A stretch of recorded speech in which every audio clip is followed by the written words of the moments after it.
Hello, everyone, and welcome back to another episode of the We're Going 5 podcast powered by TSH Tennis. The 2025 ATP Masters season is in the books. Jannik Sinner ends it in style. So many spots are taken in the ATP Finals, but there's one that is left that we need to talk about. Lots of interesting things went down this week in Paris. We can't wait to discuss. But to start off, Haroon, and we did a switcheroo. You're in studio. Smile is the one remote. So let me come to you first, my friend. Jannik Sinner taking down Félix Auger-Aliassime in the final to win his first Masters title of the 2025 season. To end it, he's the 9th one. It's over. He's the champion. Your thoughts on Jannik Sinner and his incredible run so far in the indoor hard swing? It's crazy that this is probably the best he's ever played, and he only won one Masters. Pretty crazy. He was playing lights out, as he always does. Alcaraz wasn't there in the tournament to face that beast. But to me, like now Sinner, I completely have now decided he's a sicko. He's a psychopath. Like, you can't play this good consistently like that. Like, I really think that if you decide to go play with lower level players, sometimes you get bored. And if you can keep on winning so many matches like that, like he has a 26 match win streak right now, I would think that you would get bored. Maybe you start to do things a little bit differently. He has not. He has not. And he's an assassin. He played amazing. Felix did really play well. I think as well as you would expect him to play.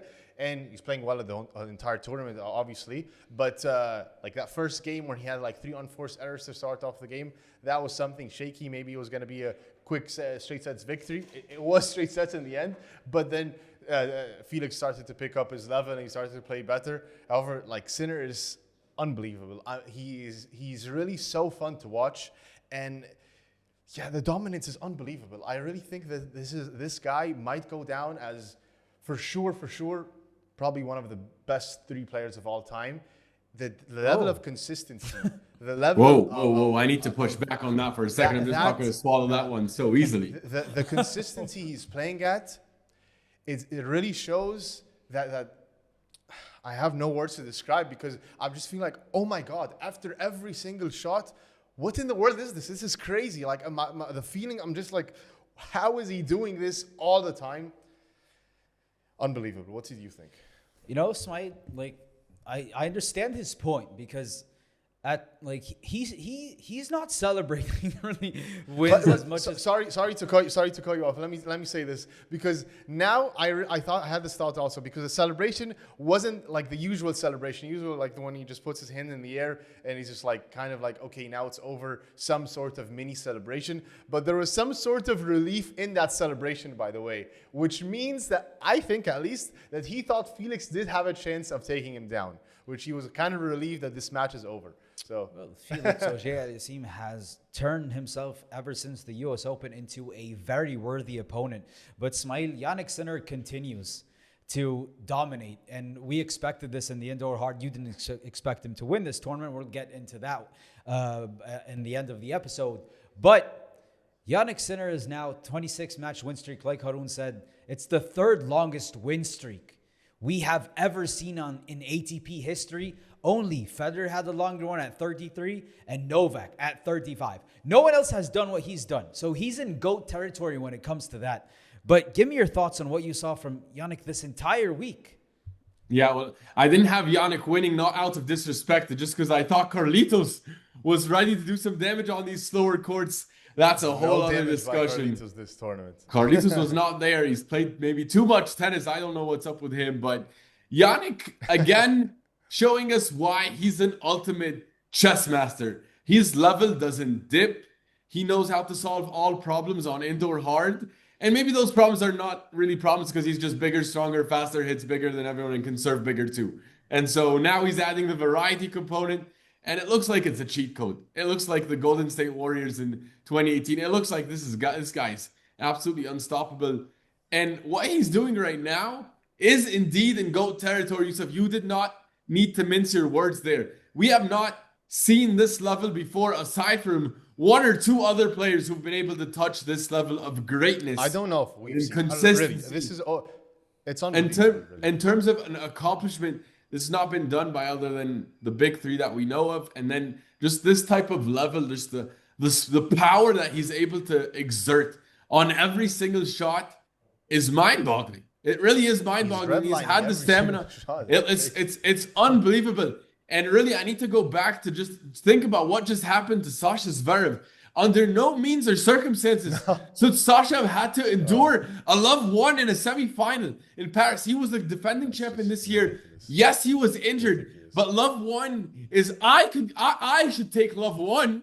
I would take love. I need to give pushback here. I need to give pushback here and show Sasha some love, because Sasha Zverev is in that specific situation. He is very, very similar to Roger Federer, because we know Roger's famous for having 0 retirements in his career, right? 1,281 matches played, 0 retirements. Sasha Zverev has played 738 matches in his career, by the way, Ismail. And guess how many times he retired from a match? Once. He retired once. And what was that one? Is when he had that shocking, devastating injury to Rafa and Roland Garros. Other than that, Sasha Zverev falls on his sword, and he does not retire from matches. So that's credit to him. Anyone else would probably have shook hands, but he falls on his sword, and I think that's something that we have not seen from so many of these young players that I think he deserves so much respect for.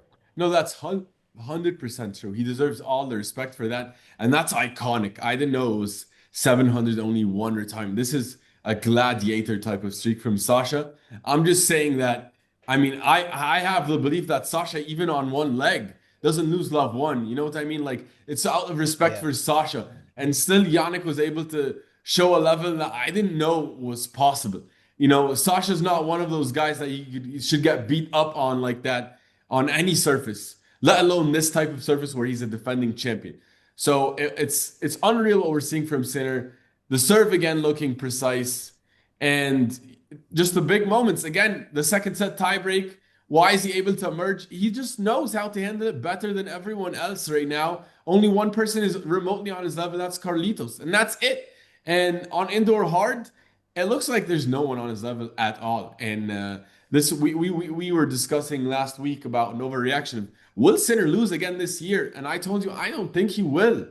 And but you picked Alcaraz to win. But I took Carlos. But you know, like I'm not sure who can rise to this level. It really takes a superhuman effort to compete with him right now. Yeah, but like you said, Smile, you to me, the two things, and you hinted, actually, you talked about both of them. And the first one is the serving, right? Because right now, I think in terms of like serve performances throughout this entire season, 2025, it's Giovanni Pesci-Pericard, #1, and #2 is Jannik Sinner. So he's right up there, and his serve is unstoppable. Today, 0 break points faced. And you're looking at the stats at the end of the match, 91% of first serve points won. What do you do if you're Félix Auger-Aliassime when that's happening? And then the second point is the variation. And we're watching the match, and and we're seeing the variation at like it's not even done where you feel like it's not clean. The drop shots are now, it's like something, this guy has it in his arsenal since forever. But that wasn't true. And he's now perfected that. And where are the weaknesses now? When you look at Jannik Sinner play the game of tennis, what weaknesses do you see that you can say like, that's something that he needs to work on? No, his backhand is you said the variation, and he fixed that. He added the variation. He comes in, he plays some volleys. And drop shot. He added that. He doesn't just smack it from the back of the court. Is this the most complete player we've ever seen? Yes, by the way, because the serve, you said he's #2 in the serve. He's #1, he's the best returner in the game. And also, under pressure, he's the best pressure player in the game right now. So your top 3 of these metrics, that's tennis. You're a good server, good returner, and you play the big points. He's the best at all 3 of those things. So nobody competes with him there, other than Alcaraz. But Alcaraz is below him in all of these 3 categories. Yeah. You know what's also insane is because even after that final against Sasha, which was one of the best matches we've seen this year in Vienna, and he said I'm not feeling 100%, I'm not feeling my best these days. Wild. And then I picked him to win the tournament, and then I'm going what's going on?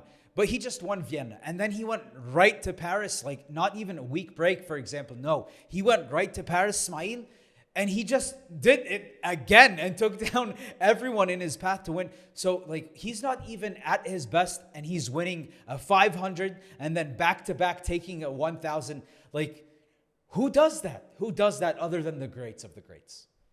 It really is sensational to see.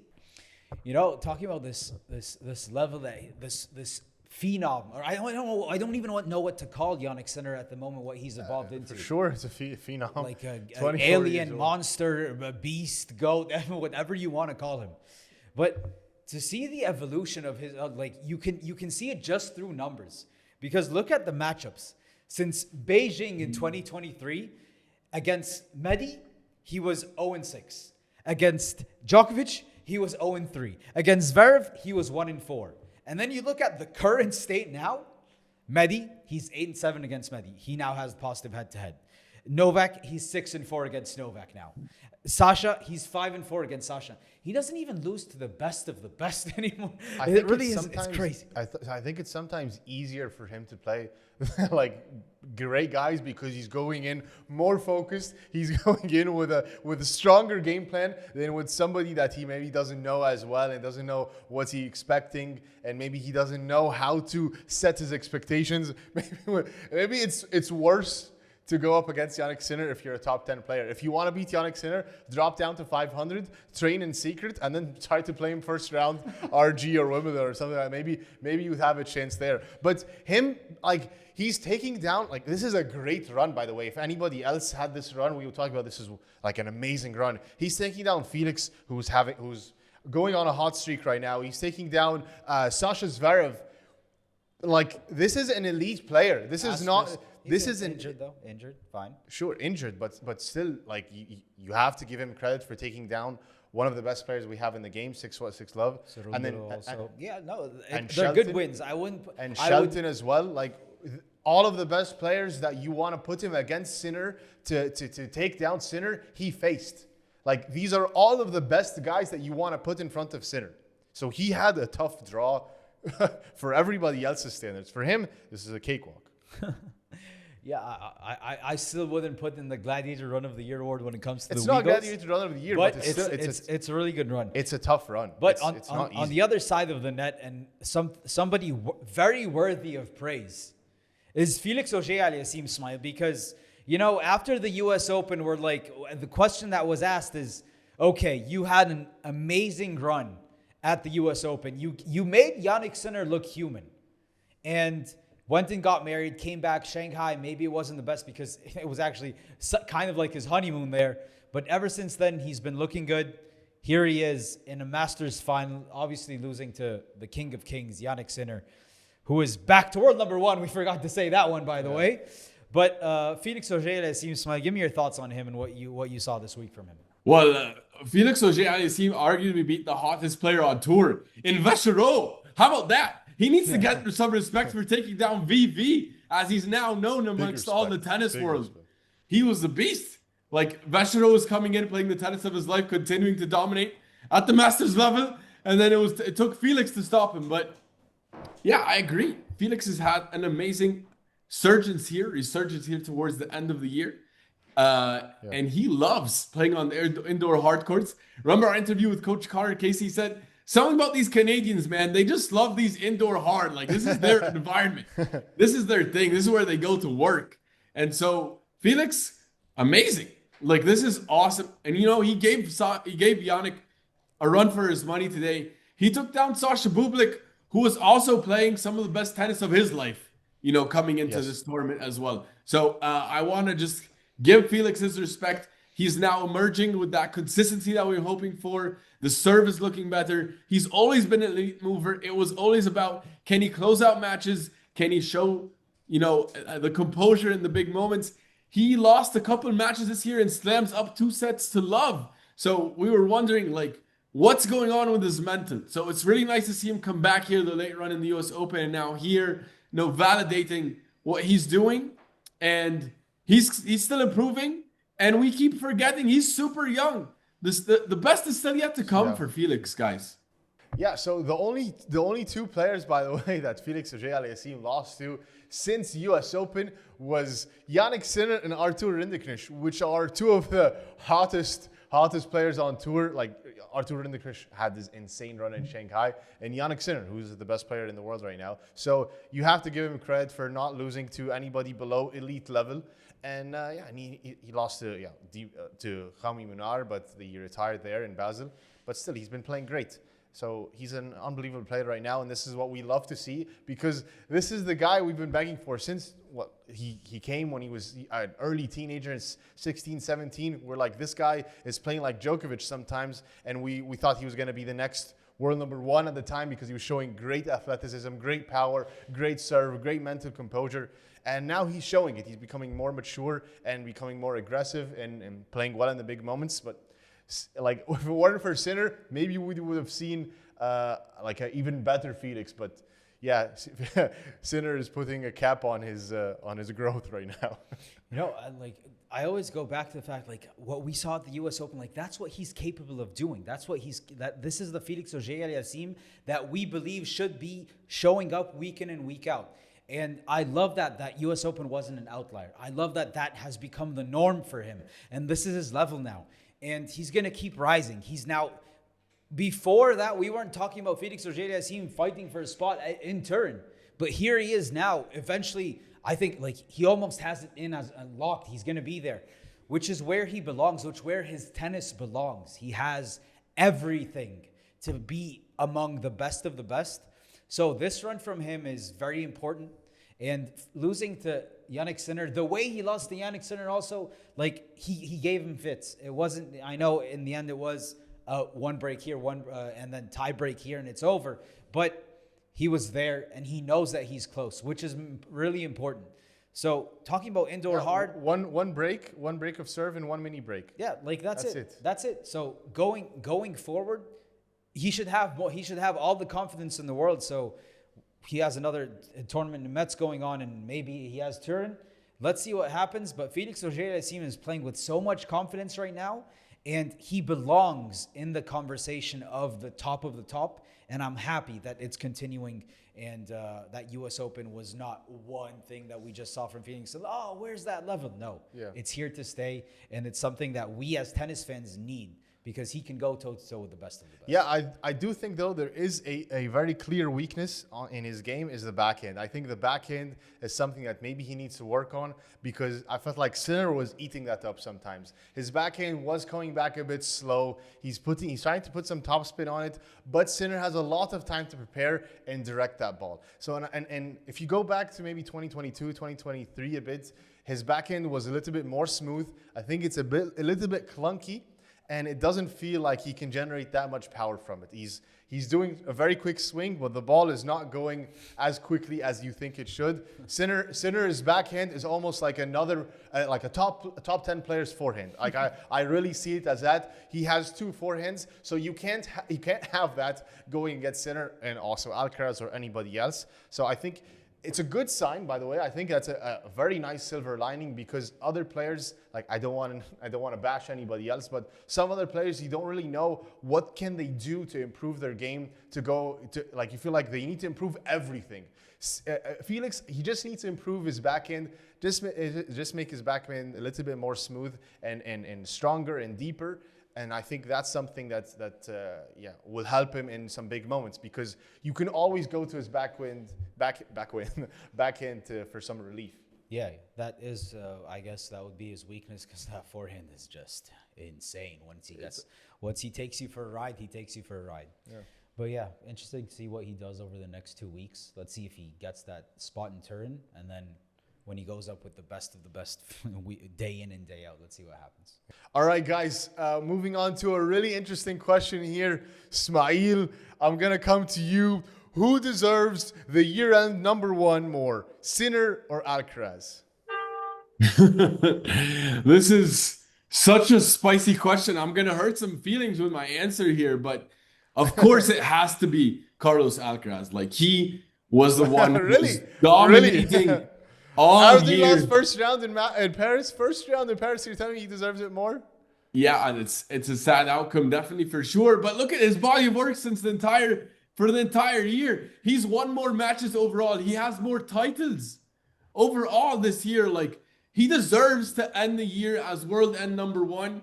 Jannik has been incredibly dominant, and it's been awesome to see their rivalry, and it's been awesome to see them. It's been fun to watch them both dominate. But this is supposed to be Alcaraz's year. You don't win as many matches as he did. You don't play as much tennis as he did and dominate this well and not end as year-end world #1. That would be so sad. Jannik took 3 months off, and Carlos was dominating during those 3 months. You forget what happened during the clay swing.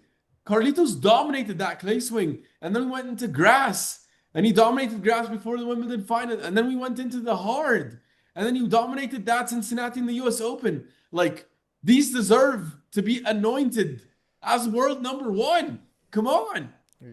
Good points. Good points. What do you think, Yusuf? You know, it's so tough when you have these guys who are among the great of the great. You have someone like Jannik. I'm listening to Smiley talk, and you think of Jannik's side. He won Wimbledon. He won the Australian Open. He just won the Paris Masters and all these things. And then you might say, oh, and he made to the fight. He was 1 win away, 2 wins away from from having every Grand Slam. Every Grand Slam. So was Carlitos. No. Carlitos lost quarterfinals of the Australian Open. Okay. Jannik Sinner was in the final of every single Grand Slam this season. So, and then but I understand your points too, Smile. But you know, I was talking with TSA's Jimmy before we saw it, and he actually convinced me. He convinced me because Jannik Sinner had 3 months of a disadvantage that Carlos Alcaraz had. He had 3 months, and you're telling me you had 3 months of tournaments to play, and Jannik Sinner is still in the conversation with you for year-end world #1? Then my friend, then Jannik Sinner, if he ends up then he is the deserving world #1, because you had a 3-month head start to do something and you could not. Do not take anything away from Carlitos. This season should be considered the Carlos Alcaraz season. But in a way, Jannik Sinner, with what he did with 3 months less, and he's in the conversation, give me Jannik Sinner as the deserving year-end world #1, guys. It's a tough one because you both make great points. But then, yes, Jannik Sinner has won less matches than Carlos Alcaraz. Carlos Alcaraz won 67 matches so far. Jannik Sinner won 48. So, yeah, you have to give him. He did more work and he beat more players. So you have to give him that point. However, at the moment, Jannik Sinner is world #1. However, that should not have happened. However, Jannik Sinner only lost to 3 people. He only lost to Carlos Alcaraz. Sasha Bublik and.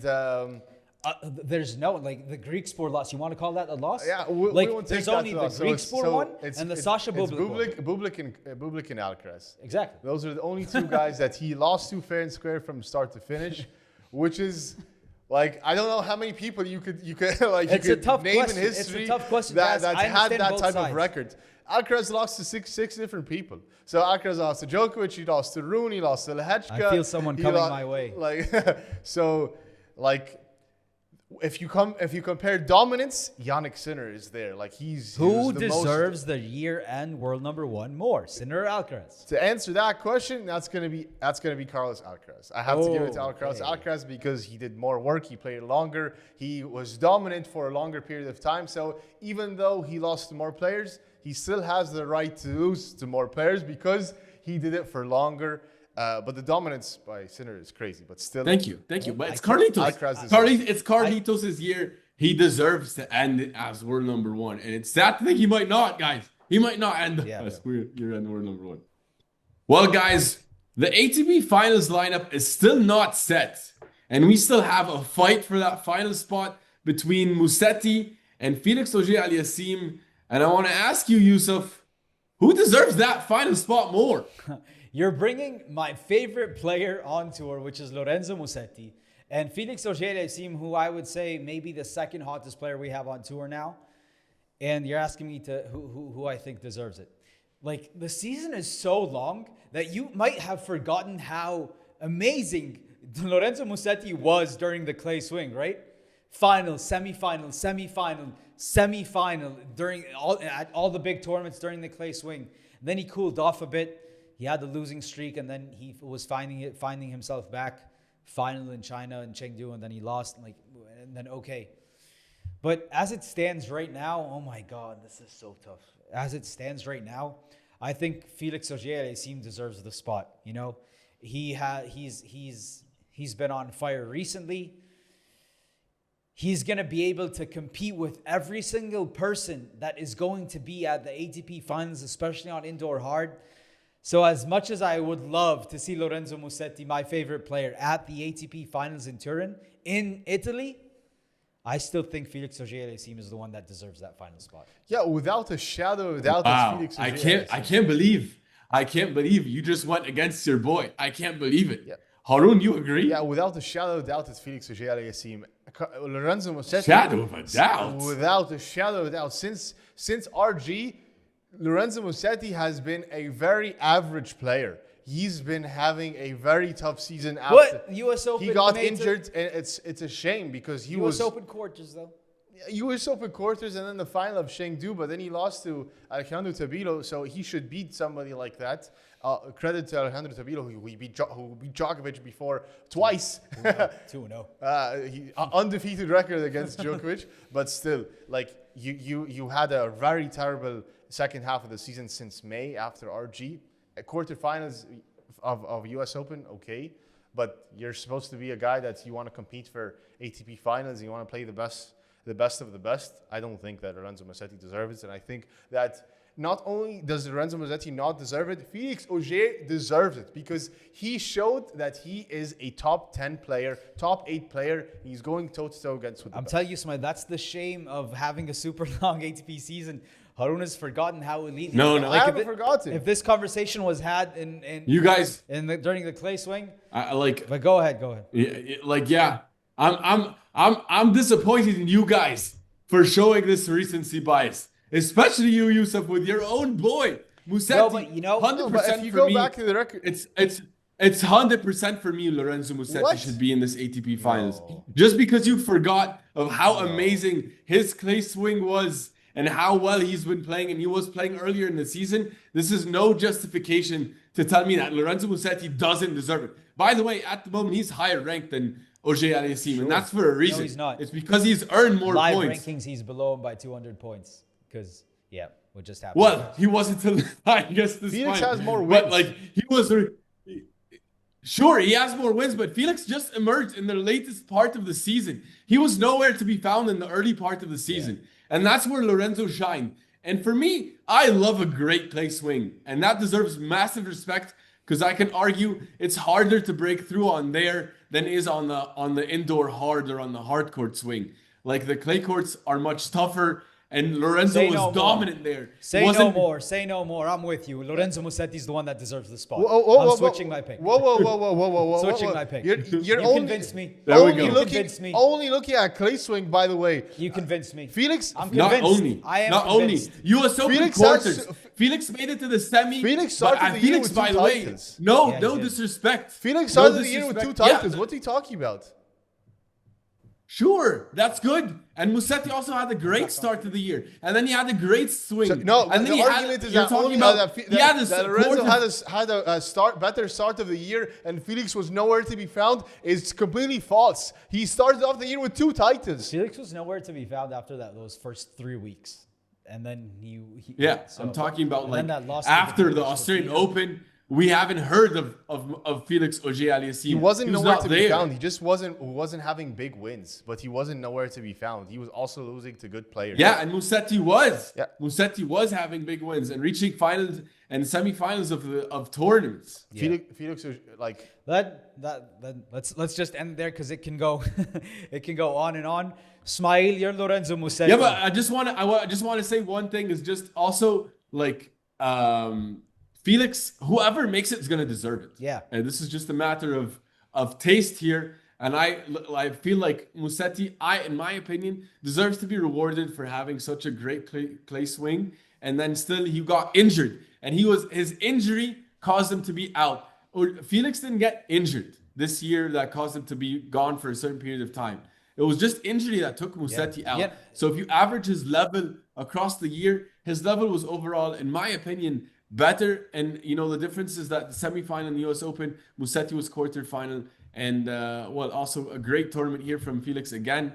But just want to say that Musetti's average level this year has been truly spectacular. It's been a big jump for him. If Novak decides to say, I'm going to call this season an end after Athens, then both of them are going to be there. So so do you want both of them there? Then you need to ask Novak, hey, Novak, let's take a break again this year.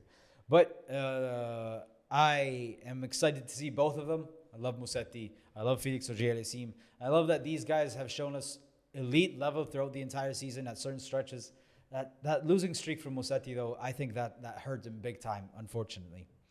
But, guys, brings us to our next segment, which is, it's time to give some love to some guys who did not win tournaments, who did not make it to the finals, who did not make history in any certain way. But it is time for the biggest winners of the week. 7 Australian Opens, 15 slams. Not too bad.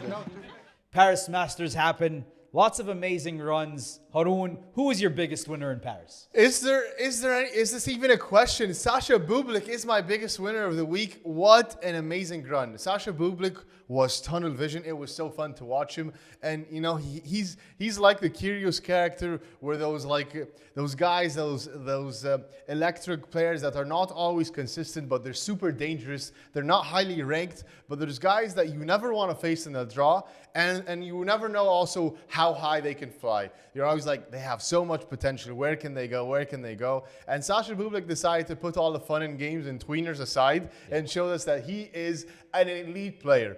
He unfortunately, his run came to a stop when he faced Félix Auger-Aliassime. Rightfully so. He played great. However, this run was amazing. He took down Demon, who is a very tough task. Demon is he's a perennial top 10 player. He's there every year. He never gives you anything for free. He's now a perennial ATP finalist. Yeah, like multiple times. So for him to take down Alex de Minaur in a big match in a Masters 1000 quarterfinal, that's a big win. And not just that. Before that, he took down Fritz in straights, and Fritz was so frustrated. Like, how in the world is he playing like that? The backhand was unbelievable.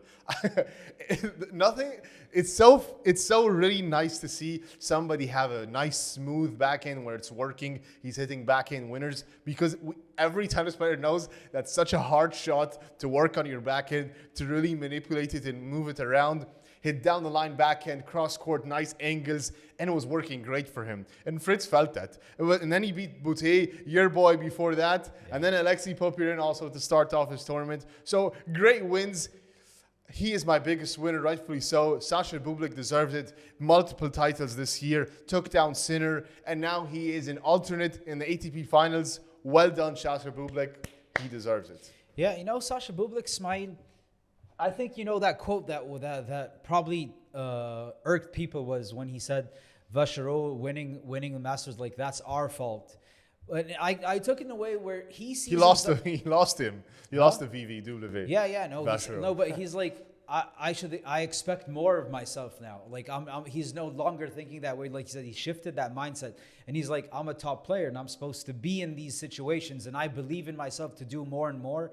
So, case in point, this is what he's doing. He's now an alternate at the ATP Finals because he shifted his mindset, and he believes now that I am one of the best, and I think he's going to be coming for so much more in 2026. Yeah, and I just want to also, reflect on one of the most heartwarming moments of this season, which was his performance in RG, where he got to the round of 16, right? And you remember that standing ovation that he got there? And I told you guys this quarterfinal he got, but the round of 16, he got the standing ovation after the round of 16 match before the quarterfinal match. And I told you guys he was crying, if you remember, in that post-conference presser, because memorable moment. He got a standing ovation. I told you, like, he was saying this is one of the best moments of my life. This might be a turning point moment for Bublik. Yeah. And it was, and I felt it. I felt it for him. He went on to, he played his run ended in the quarterfinal in Roland Garros, but then he beat Sinner in Halle, and he went on to win Halle, And then he continued that great form until now. And now he's knocking on the doors of top 10. Grass swing, remember? Yeah, and now knocking on the door of top 10. This is unheard of, and it's for me, it's equivalent to that rise, Arun, like you mentioned, like of Kyrgios, when Kyrgios had that rise that year when he made the Wimbledon final. Yeah. And this for me I think it's the same for Sasha Bublik. Yeah. I'm so happy for him. And I also love the beef that he had when he sent Mute home. He said, I needed to send him home. Like, I don't mind some spice. I don't mind it. That's fine. Who was your biggest winner? Well, it's a guy who's been fighting hard to come back from a deadly injury, not deadly, but pretty tough injury of the shoulder because he needs it. Ben Shelton, big boy Benny Schultz. Welcome back to the big stage here. You know, he was winless, and then he finally got his win here, took down Kabuli in that first round. Tough player, lot of spice. Then his run ended with Sinner, but you know, I'm very happy to see Shelton looking healthy again, regaining his good form, a couple good wins to build his confidence, and now reaching the ATP Finals where he deserves to be. He's truly a top prospect. He has high level of tennis. He should be in the ATP Finals, and he finally got it. Some people were expecting it sooner from big boy Benny Schultz, but he did it this year, and it's well deserved.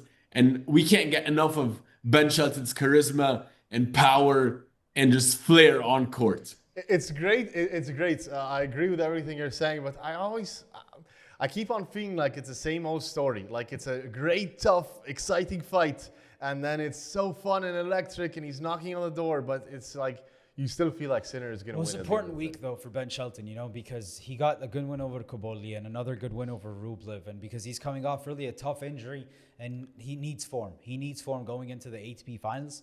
So, yeah, love that. That was your pick, Smile, for biggest winner of the week. My biggest winner of the week is someone that you love, Smile, and Harun, someone that you love too. And why not, for a third straight episode, the person that will get love is Valentin Vachereau. Because yet again, another week of showing that he is one of the elite players on tour. Who did he get first round? Jiří Lehečka. Took him down in straights. Who did he get in second round? His cousin, Artur Rinderknecht, gets him in the second round. Beat him maybe in time for revenge. But no, what does he say? No time for revenge, Final big set cousin. again. I'm going to beat you again. And then the third match. Who am I going to play? I'm going to play Cam Norrie. What did Cam Norrie just do? We're going to talk about what he just did. He took down Carlos Alcaraz. He's like, no, not today, my friend. And then eventually falls to Félix Auger-Aliassime, who was on fire this week. He is part of this top tier for a reason. It wasn't a fluke. He is now a top 30 player. 3 weeks ago, this man was ranked 204 in the world. He's less than a month afterwards. He's in the top 30. He is going to be seeded at the Australian Open. Valentin Vachereau, the history that he has made over this past month cannot be talked about enough. My biggest winner of the week. Love it for him. Love him. By the way, he's built like a tank. Built like an absolute tank. Like we have that picture that we dropped. What in the world? Is that Captain America serum or whatever he's taking there? But what a player. What an amazing 3 weeks. So deserving to be a biggest winner for a third straight week. Valentin Vachereau, I tip my cap to you. My friend, you're doing things that we can't imagine. Anyone can have. Yeah. I make it noted. I have documented this right after the Shanghai win. Valentin Vachereau is a top 15 player. It is going to happen. Everyone doubted. I got hate in the comments. He's going to be top 15, whether you like it or not. You can actually start thinking top 10 even. Like, I don't think top 10 is far-fetched. Top 5 even. Like, oh, wow. No, let's halt it there. Let's halt it there and revisit that when let's break in the top 20 first. But no, is he coming? Oh my God, he is coming. He's making the most of that week in Shanghai. He had no other ATP tournaments that he was gonna play.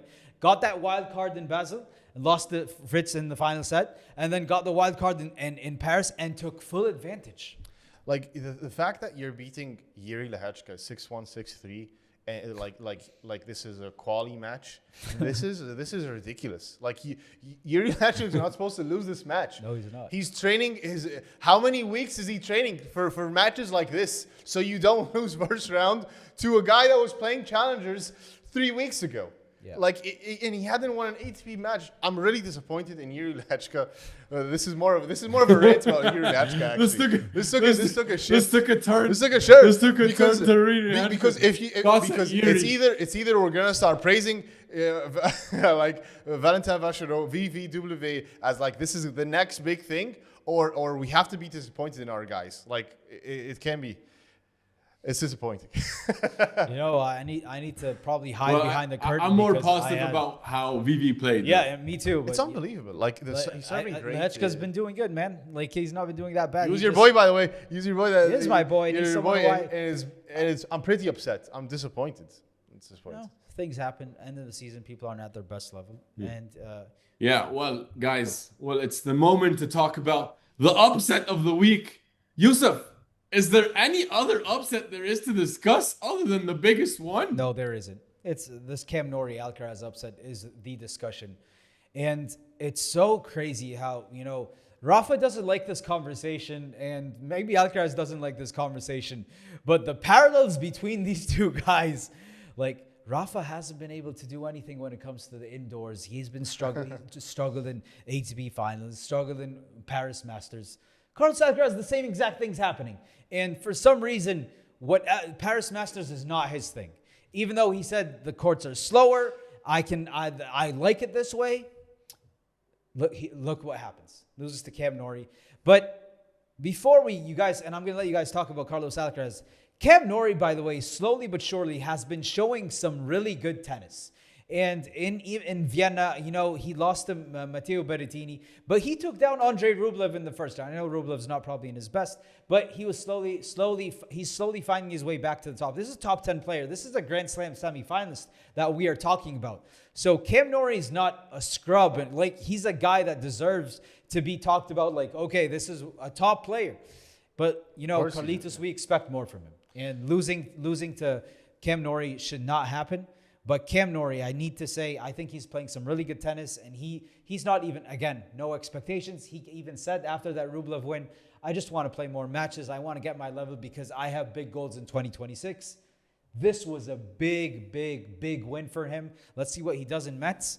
But to take down Carlos Alcaraz the way he did, final set, in clutch manner, hats off to Cam Norrie at the end of it. Yeah, by the way, but yes, hats off to him. But it's a big win because Cameron Norrie hasn't been in the spotlight for quite some time. He hasn't. Yeah, I'm saying he's slowly finding his form. Sure, but this is a guy that beat Alcaraz, by the way, 2 times before that big win that we're talking about right now. So that one in Rio, though, Alcaraz was playing on one ankle. He beat him in Cincinnati as well. So it's not like it's a surprise or it's a one-off thing. No. We have to give respect to Cameron Norrie. He's a guy that people don't really love because his game is not so flashy. Maybe some people don't like his form. Style. Maybe call it a little bit not on the aesthetic side. Let's say that. However, this is a very intelligent player, a very smart player, and he's fast, he's quick, and he's savvy. He's more of like a kind of younger. He reminds me of a younger. Adrian Manarino a bit. I sometimes see similar vibes there. He's a smart player, savvy, and it's tough to beat him. However, though, Alcaraz played a horrible match. Alcaraz played a horrible match. He made how many unforced errors? 40, 50 unforced errors? It's that's really not a normal thing to do. And so when you have a player like that, like Alcaraz, making these many mistakes, of course, if you don't win, then maybe it looks bad on you. Like you couldn't capitalize on something like that. So we were going to start criticizing Cameron Norrie if he wasn't able to pull off that upset of beating Alcaraz that way. But still, he's a top player. He beat him before, but it's still a good win.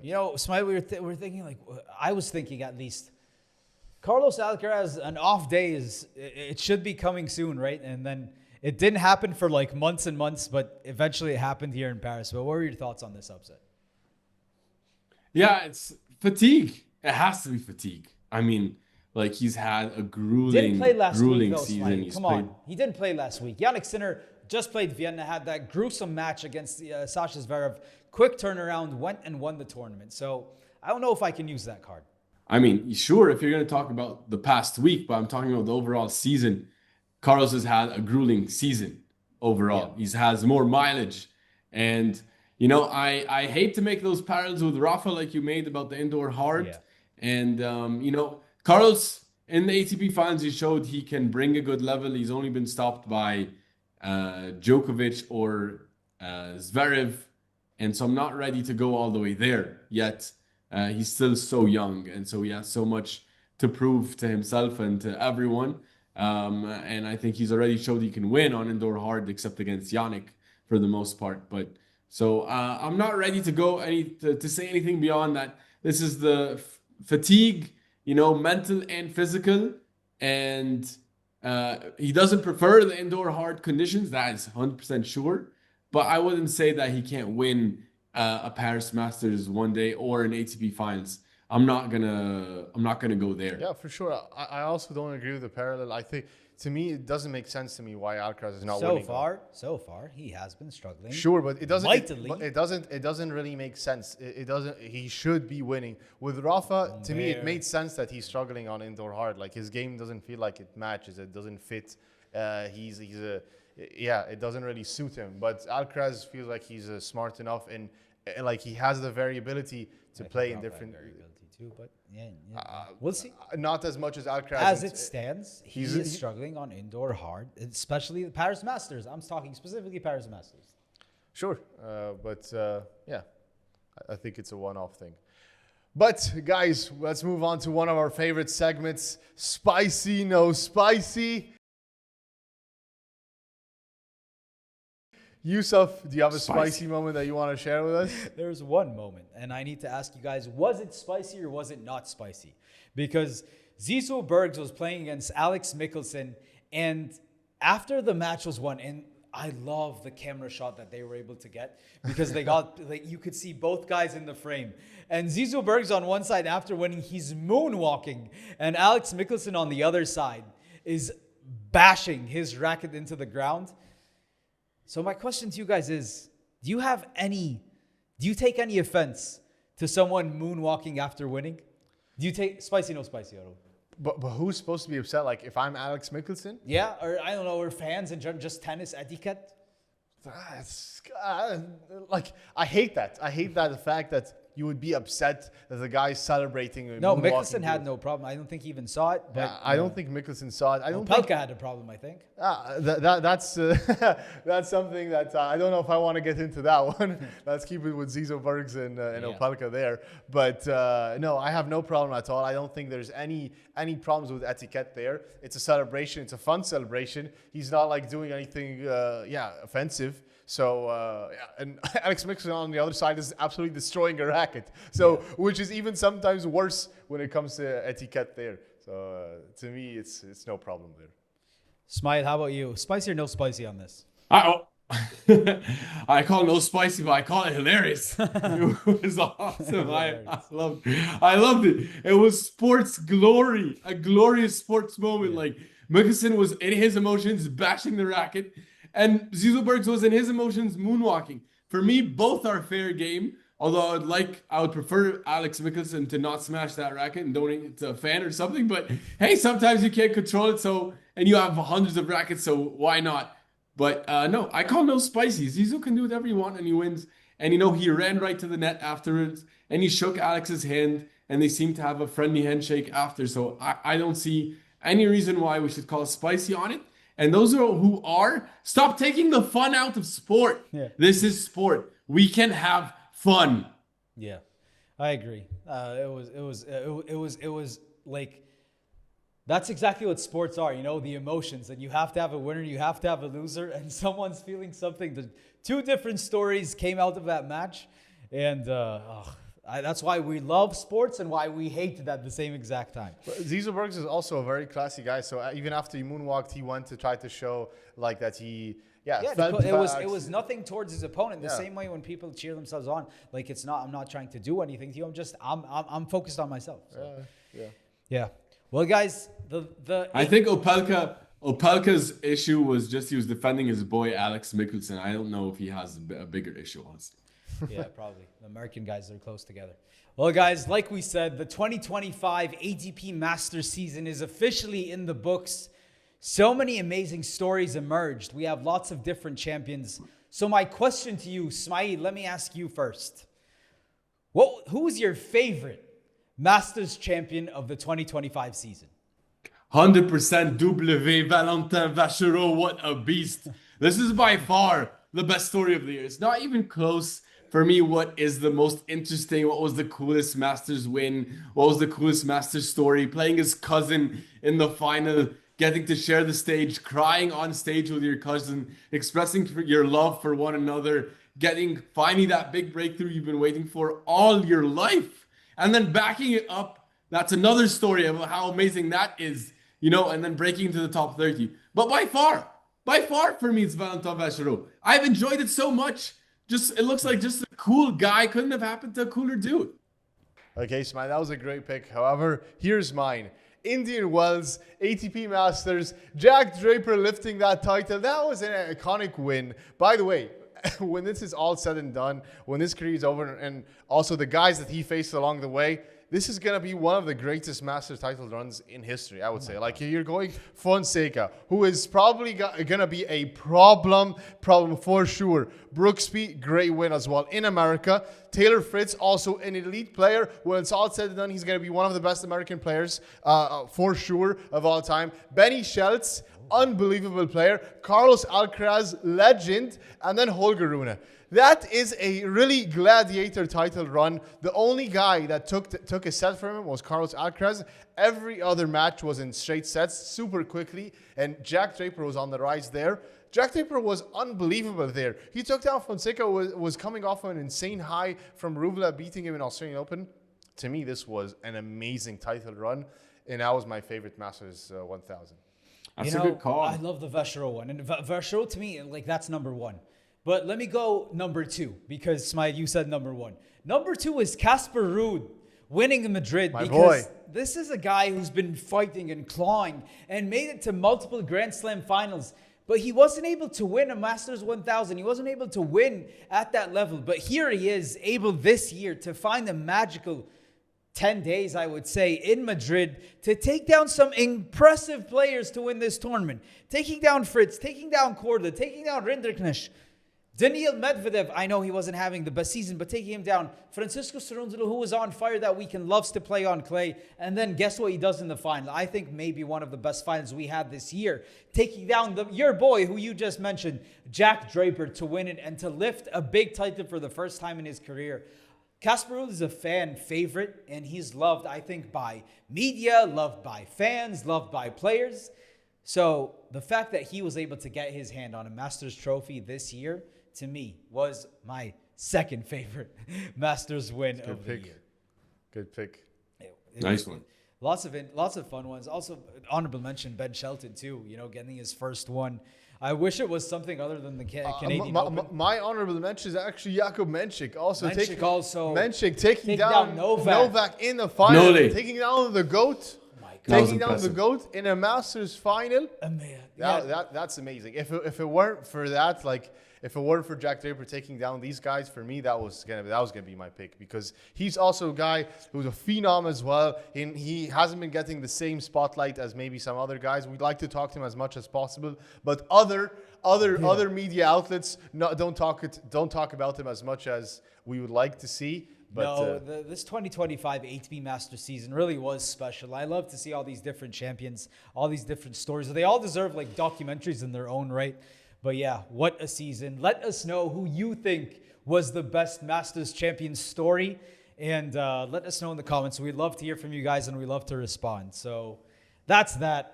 Moving on to our next and my favorite segment of every episode, and that is Overreaction or Not. I'm going to tell you guys something based on what happened this week, and you let me know. Is it an overreaction? Is it not?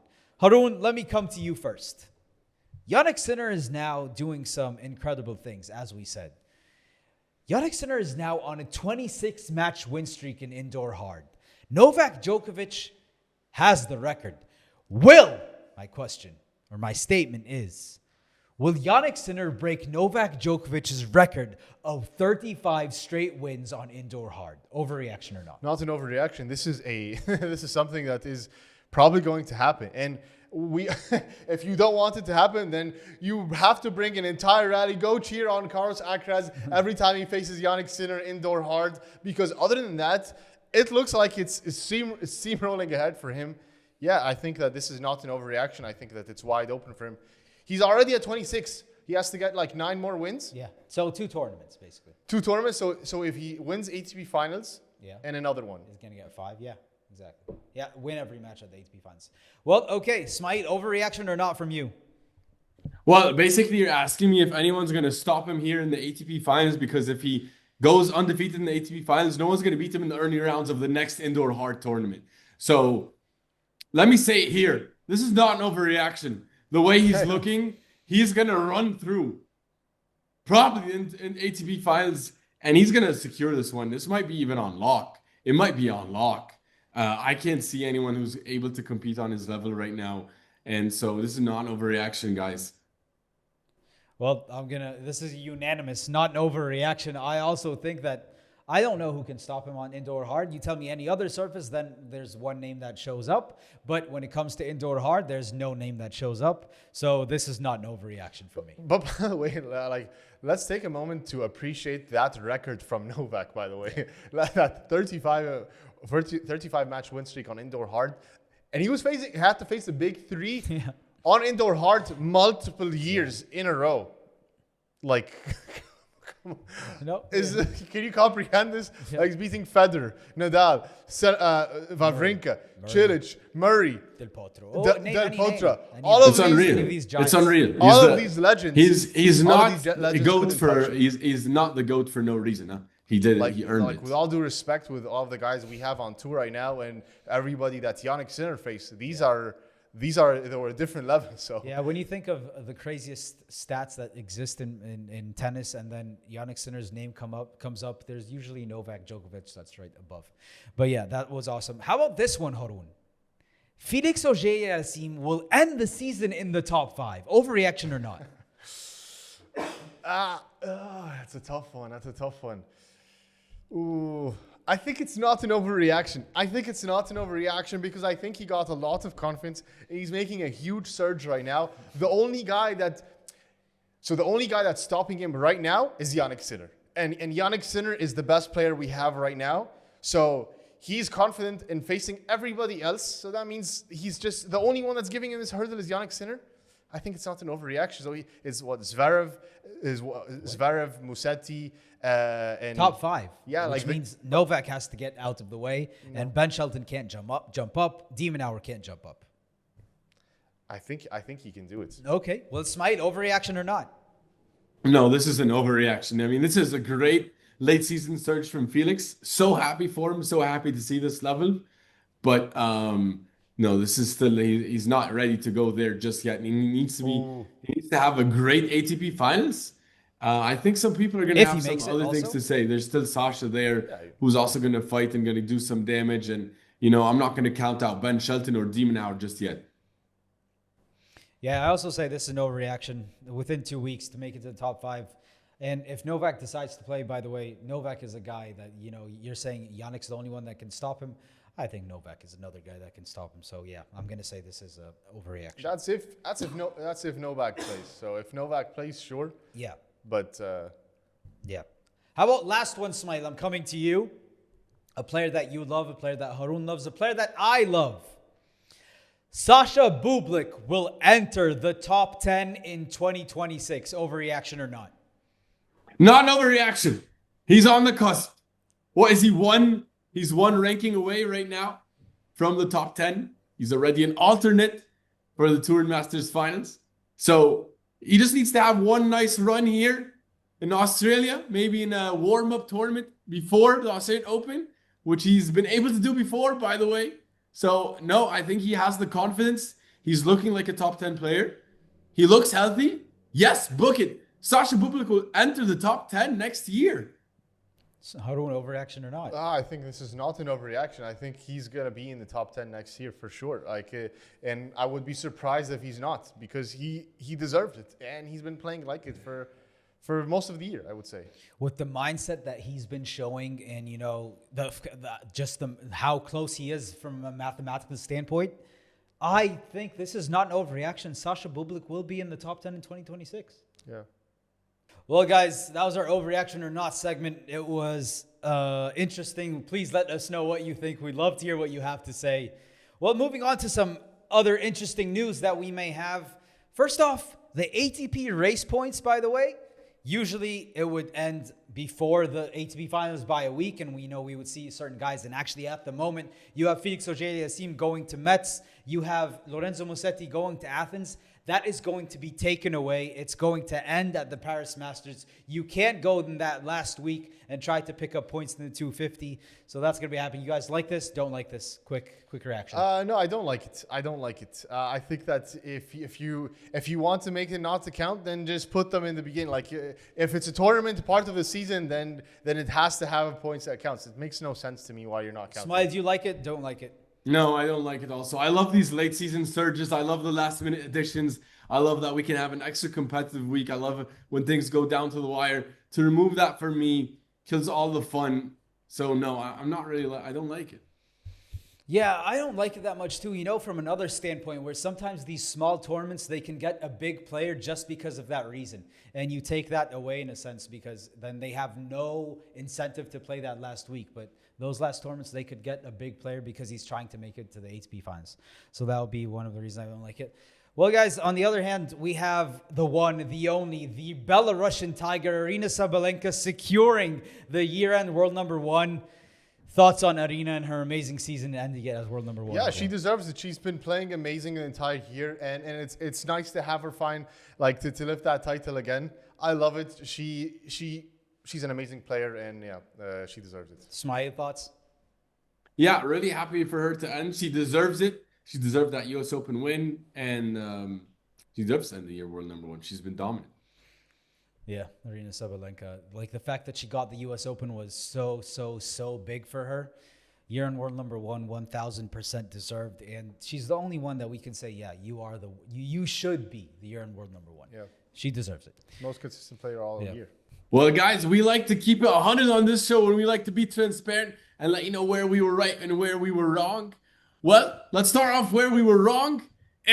Me. I had Alcaraz going for the title. He lost this puppy really, really early. Harun, you had Sasha, and he unfortunately got injured, and he had to down. He got down by Sinner.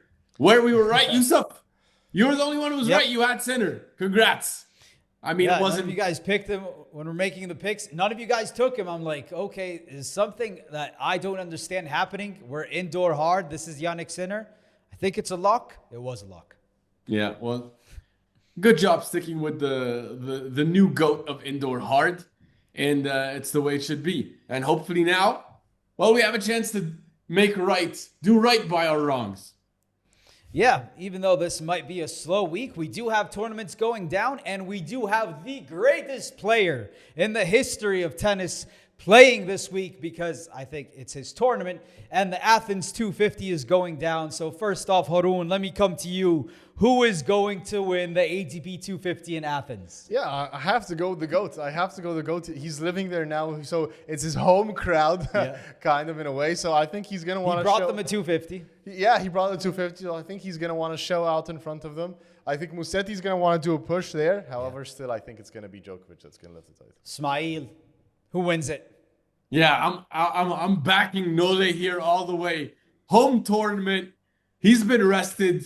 He's going to want to lift one up for his home fans here. I'm going with Norrie. I just love to back Norrie when I can. I can't see anyone who could stop him if he cares enough. Yeah, you tell me an ATP 250 where this is a family affair in a way, Novak Djokovic is going to try to play his best tennis. This isn't something where he's coming to spend some time. No, he wants to win this. And I do believe that this is the prep tournament for him going into Turin.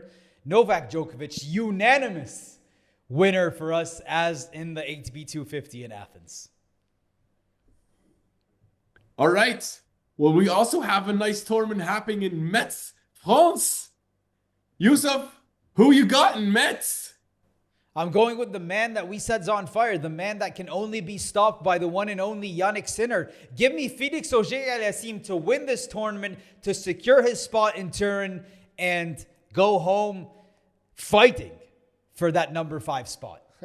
That's a good pick. That's a good pick. However, I was also going to go for Félix Auger-Aliassime. I think he's going to want a nice spot in the ATP Finals. However, I think I'm going for Sacha Bublik on this one. I think he's going to want to do also a nice push there, and to leave a mark on the season. Okay. Okay, those are some nice picks. How about this? Let me throw a fun one in the ring. How about a young phenom who hasn't been getting the credit recently that he deserves? Let me go with Leonard Tien for the title here to wrap up his amazing 2025 season with a nice little bow, wrapping up with a title in Metz. Okay, well, we're going to find, it should have been a slow week, but it's not a slow week because we have some big names. We have some big storylines coming. This was another really fun episode. We're wrapping up the ATP 2025 Masters season. Thank you guys for watching. Thank you guys for spending the time with us during this season. We've done it for the first time from the beginning till the end of the Masters season. We hope you enjoyed it. We have some really fun weeks coming up, juicy tournaments. What's happening next week is going to be fun. What's happening the week after is going to be historic if Jannik Sinner is able to do some special things there. We cannot wait for it. If you enjoyed this episode, go check out some of our other episodes. We have some amazing conversations that we had. Christoph Vliegen, to me, one of the best conversations we had all season. So many stories, whether it's Federer, whether it's Novak, whether it's Rafa. You have to check that out if you're a tennis fan. And if you want to learn more about tennis just in general and what it takes to reach the top, we talked to Denis Shapovalov, his coach, Michael Tillstrom, and he was a former player, so he got to play against the best of the best, and now he's coaching the best of the best. So if you're a hardcore tennis fan like us, that is the interview for you to go watch. Check them out. Let us know what you think, and we will see you guys next week after everything that happens in the world of tennis. See you guys then. Have a good night. Good night. Good night. Very good night.